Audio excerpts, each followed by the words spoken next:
وہ تمہارے پیسے ہیں شمائلہ، تم اتنی محنت سے کماتی ہو، اس میں میرا حق نہیں ہے۔ تو آپ بھی تو اتنی محنت سے کماتی ہیں، آفس جاتی ہیں، گھر کا سارا خرچ اٹھاتی ہیں، ایسے تو ان پر بھی ہمارا کوئی حق نہیں ہے؟ کیا ابا کی بیماری کا سارا خرچ اٹھانا صرف آپ کی ذمہ داری ہے؟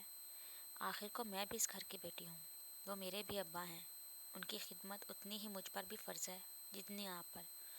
اس کی شفاف آنکھوں پل بھر میں جھلملا گئی، مگر جذبات اور احساس میں ابھی بھی کمی نہیں ہوئی تھی۔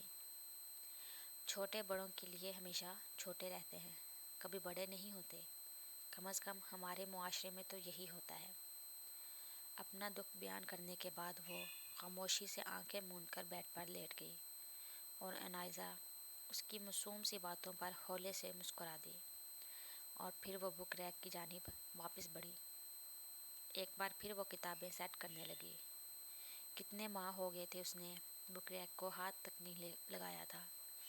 پچھلے 6 ماہ سے اس نے کوئی کتاب بھی نہیں پڑھی تھی۔ بھاگ دوڑ اور مصروف زندگی کی لپیٹ میں جو وہ آ گئی تھی، ایسے میں اپنا آپ اور اپنے شوق وہ دونوں ہی انائزہ کہیں پیچھے چھوڑ آئی تھی۔ 15 منٹ کے بعد اس نے کھڑکی سے باہر جھانک کر آسمان کی سرخی کو دیکھا۔ پتہ نہیں اسے کیوں ایسا محسوس ہوا جیسے آج کی شام میں کئی شاموں کی اداسیاں شامل حال ہیں۔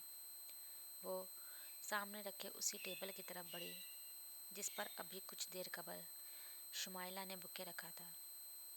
وہاں رکھے اپنے ہینڈ بیگ میں سے اس نے خوبصورت سا فینسی کارڈ نکالا اور عمدہ ہینڈ رائٹنگ میں لکھی تحریر بڑی خاموشی سے پڑھنے لگی۔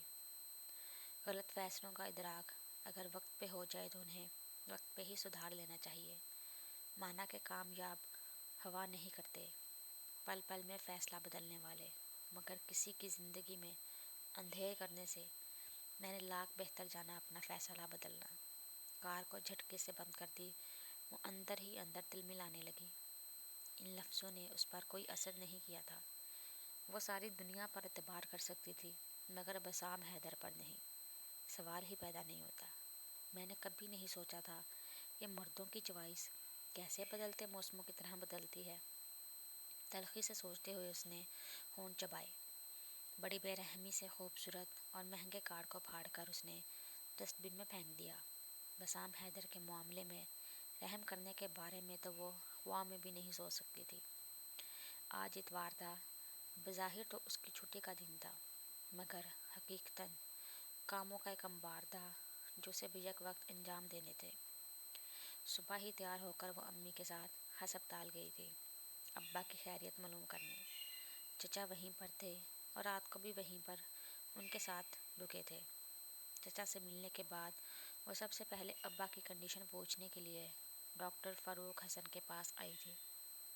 انہوں نے ایکس رے اور دیگر رپورٹس کے بارے میں تصدیق دی تھی کہ اس کی بار رپورٹس ٹھیک آئی ہیں، وہ بہتری کی طرف جا رہے ہیں اور وقت کے ساتھ ساتھ وہ پھر سے معمول کے مطابق زندگی گزار سکیں گے۔ یہ سن کر اس کی خوشی کا کوئی ٹھکانہ نہیں تھا۔ تو کیا اب ابا گھر جا سکتے ہیں؟ خوشی سے معمور پہلا سوال اس نے یہی کیا تھا۔ ہاں بے شک، آپ انہیں گھر لے جائیں، مگر ان کا خاص دھیان رکھنا ہوگا، اٹھنے بیٹھنے کی پوزیشنز اور کھانے پینے کا۔ انہوں نے اسے تنبیہ کی اور دیگر ہدایات دے کر ابا کو ڈسچارج کرنے کا حتمی فیصلہ سنایا۔ وہ ڈاکٹر فاروق کا شکریہ ادا کرتی ان کے روم سے باہر نکل آئی۔